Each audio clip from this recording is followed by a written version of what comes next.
Well, we got some stuff to talk about after that one, don't we, boys? Before I say anything about football, I got a question on my last video. Do I have birds? Probably because they saw the cages back there. I want to go ahead and set the record straight on this. I haven't made a video about this in a couple years, but I do not have birds. I got these. I got sugar gliders. Come on, buddy. Come on, Hera. Look at the camera. That's what I got. So if you ever wonder why I got cages behind me, it's to home these guys. I got two of them. This is the bigger one. This is the female.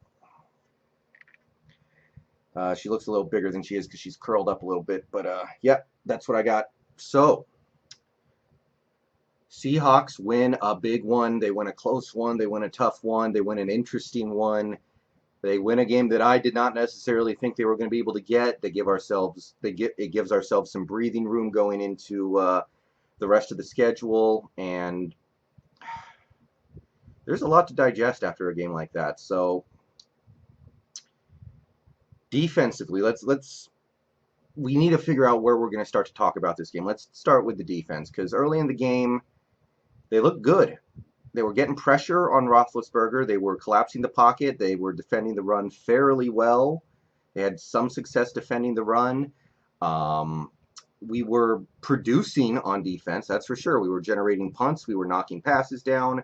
Clowney had a couple early big plays. And the Pittsburgh's early offensive success was off of our turnover, the Chris Carson fumble. And they, had a 20-yard drive. And until basically, sorry, he's running around down here. I got to keep an eye on him. Basically, I couldn't have asked for more from the defense, but schematically, I saw the stuff that I was scared of. We were looking at Pittsburgh offenses that were playing three wide receivers, and we were playing two cornerbacks. Over and over again in this game, I saw KJ Wright and Michael Kendricks trying to defend a Juju Smith-Schuster in at the line of scrimmage, and I'm just like, do we really not know what we're doing at nickelback to this degree, to where Michael Kendricks is trying to cover down the field and he's trying to match up one-on-one against Juju, their best wide receiver? Is this really where we are right now as a defense? And for most of the game, it didn't kill us, but they did get some easy plays on that lineup where KJ Wright, bless his heart, he can't keep up with Juju. Our cornerbacks would be challenged to keep up with Juju. KJ Wright can. So that's a troubling sign to me, because if we are so desperate at nickel cornerback that we actually feel like our best bet is to just get three linebackers on the field and hope it works out, it could be a tough season especially on big third downs when you need to cover that slot corner. But for most of that game, until really the fourth quarter, defense played as good as you could ever ask for. And even in that fourth quarter, we gave up one long drive where, not to bury the lead here, but Ben Roethlisberger gets hurt, comes out of the game at the end of the second half after their, I think their touchdown drive. He comes out, and we get Mason Rudolph in his first ever real NFL action, and honestly, he was better than Roethlisberger. We did not really get an advantage there because Mason Rudolph played a good game. The interception that came around the third quarter was not his fault. He had a couple other drops from receivers on catchable passes, and Rudolph made some plays in this game. The touchdown pass to Vance McDonald on the screen that looked like a dead play, the 3rd down and 5 run where he beat Wagner. He got around Wagner, which was a bit of a shock for us, and that was basically the one drive in this game where the defense really let us down. We did get beat on a flea flicker early in the third quarter as well, but Pittsburgh settled for a field goal, so I can live with that. It's a weird thing where the defense played fine today. We got a turnover off the tip drop pass. We held the Steelers to a total of 260 yards on offense, and that was with our offense not really doing much of anything for the first half. So the production from the defense is there. Schematically, I just wonder what we're doing. As this game went on, we didn't get pressure on the quarterback. but I'm not worried about that. You know, we're going to get Reed back. We're going to get Ansa back. Clowney's going to round into game shape probably until October. It's going to be a process until we get to October. And, you know, we're going to be better then. But I'm not surprised. I'm not disappointed that the pass rush died off in that second half. But it really did. I don't think we got a hit on the quarterback for the whole rest of the game after the first quarter, maybe. I don't know if we got a hit on Rudolph. I don't know if we got a hit on Roethlisberger. And it was interesting game where, you know, I'm hard on Pete Carroll. I am, but you watch a game like that and you wonder, maybe this guy knows a little more than I want to give him credit for, because we're giving up underneath stuff. We were giving up the short passing game and just counting on them making a mistake, and they made enough mistakes to where they couldn't put up enough points to win. Two of their touchdowns came off short fields, so I can't complain. And sorry, she's getting a little ornery down here. So defensively, I know we're going to get better on the defensive line. I'm not sweating that. What I am sweating is, what are we doing at nickel cornerback? And I even got to give Delano Hill a little bit of hate. He got beat on a flea flicker, just like Tedrick probably would have gotten beaten on a flea flicker. So what are we doing there? So I'm impressed by the performance. They overcame some stuff today. I got questions. Big questions on defense still. And offensively, I finally saw some of the stuff that I like. We came out in that game, offensive line not playing well at all. And by the way, Jermaine Ifedi, God, I just freaking wish we had somebody to replace that guy with, because holy shit. He has taken 3 steps back this year. I mean, last year he struggled at first. We gave him a break. He got a lot better. He was playing good. Hey, chill out down there, buddy. Chill out. Good boy. And good girl. But yeah, Fluker had a terrible game. Ifedi had a terrible game. Postic committed a late penalty, but he played okay. Britt played a better game, thank God. The left side of the line played fine, but that right side of the line, I mean, what are you going to do? What are you going to do when those guys are your starters? And Wilson was getting sacked. He got sacked 4 times in the first half. He was getting killed back there. He had no time to work with. The running game was not working very well outside of a couple of long carries from Carson, really. And for me, it was looking like one of those games where we lose 13-10 and we're all pissed off about it for the whole week, because it just felt so winnable and our offense just couldn't get on track. But I finally saw something that I liked from Schottenheimer and Wilson and Carroll. They went to that short passing game, and Wilson destroyed the Steelers today with that short passing game. Get it out of his hands to Lockett, get it out of his hands to Turner, get it out of his hands to Disley, who had a game and a half. Just get the ball out of your hands over and over and over and over, and eventually you're down the field and you're scoring 6. And we scored 6 today. We didn't kick. We only settled for the field goal at the end of the first half, which that was a messy possession. But she's having way too much fun down here. You guys don't even know. Anyway, we went to that quick passing attack. We were like, we can't run it. We can't have long plays develop down the field. We are just going to get the ball out of Wilson's hands as soon as he drops back on that three-step drop. So Lockett had 10 catches, his most ever. Malik Turner had a good game. He had a big play that nearly got us a field goal at the end of the half. Disley was dominant. Couple of touchdowns, 5 catches. Carson out of the backfield made a couple nice catches. Nick Vannett had a huge 3rd down conversion that was not an easy play to make. And we just stayed in that for almost the entire second half. And that's the stuff that I like. Look, and I'll get into this more in a second. I don't believe in passing the ball. I'm sorry. I believe in passing the ball. I don't believe in running the ball. I think running the ball is something that doesn't really belong in the modern NFL. I think that you win games by passing the ball and getting big plays and getting chunk plays through the passing game.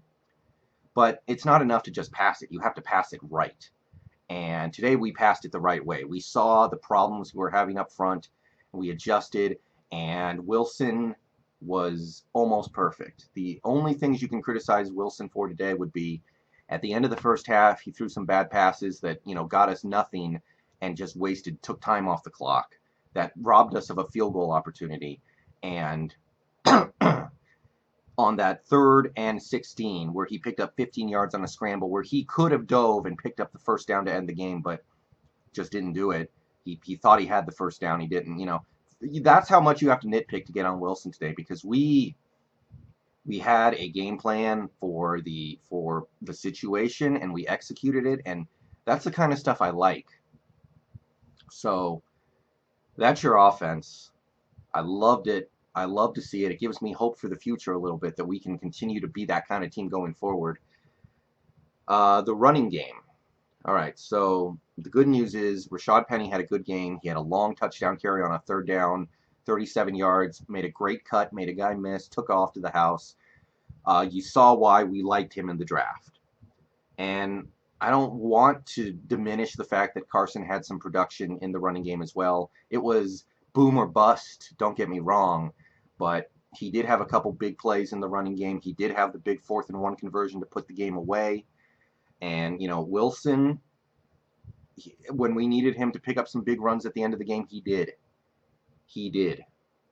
And I got to give him credit for that. He picked up a first down, and he put us in position to get a second one to put the game away. But here's my thing. Here's what I got to say. I don't care about running backs in the NFL. Unless you're Ezekiel Elliott, unless you are the best running back in the league or one of the 2 best, I don't think you matter in the NFL. So here's what I got to say. Carson, we played 2 games this year. He's lost 3 fumbles. The first fumble should have given the Bengals an easy score. They fucked up. They fumbled it back. Today, we would have blown the Steelers out if Carson doesn't hand them 2 easy touchdowns. He gave them the short field twice today. And here's what I'm going to say. Carson, look, I've been on Carson's side because I thought that, he was doing the best he could do in this offense. I thought he was giving us as good as we could hope for from a running back in this offense. And I thought, he was working hard. I thought he was giving us some good stuff. But, I'm out.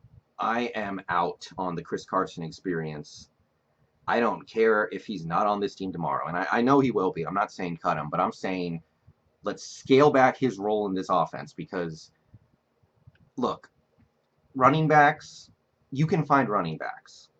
Okay? Chris Carson is a great example of that. We found him in the 7th round, and he's already given us a Pro Bowl caliber season. So,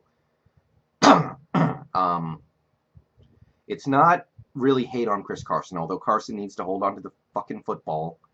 I mean, we had this game pretty much locked up, and then he let the Steelers back into it with that ridiculous fumble that gave the Steelers on the ball on the 3-yard line. I don't think running the ball is optimal in the modern NFL.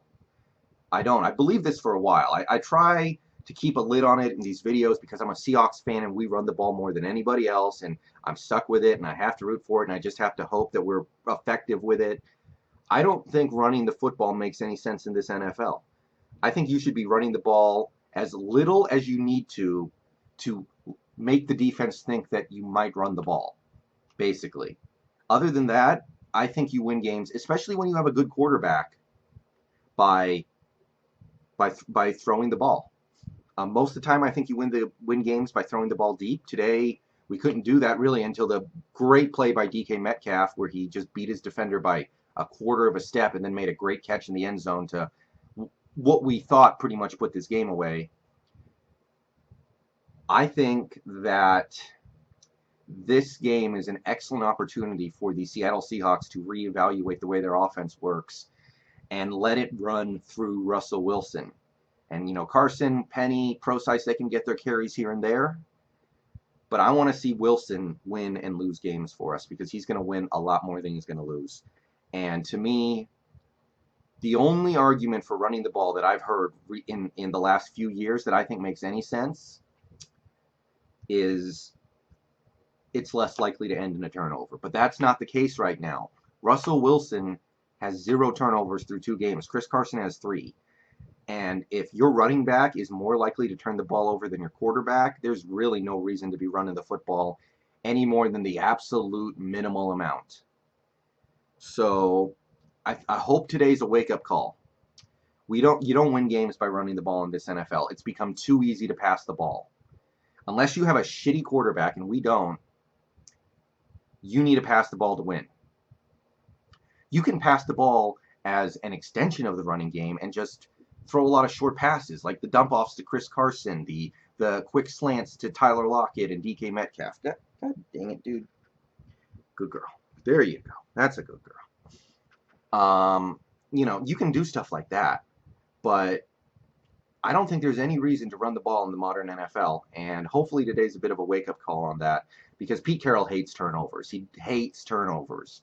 And to know that we turned the ball over 3 times in 2 weeks because we ran handoffs, I hope he learns something from that. Because right now, not only is passing the ball getting us more yards, it's getting us more big plays, it's getting us more scores, it's getting us more third down conversions and second and shorts, third and shorts, and all that good stuff. Right now, we're more likely to get a turnover on a running play. So hopefully we learn something, and hopefully this 3-headed monster that we all envisioned with Carson, Penny, and Procise, let's step back a little bit and let the 1-headed monster of Russell Wilson throwing to whoever the hell is open determine our fate. Because unless you're Zeke, you ain't shit.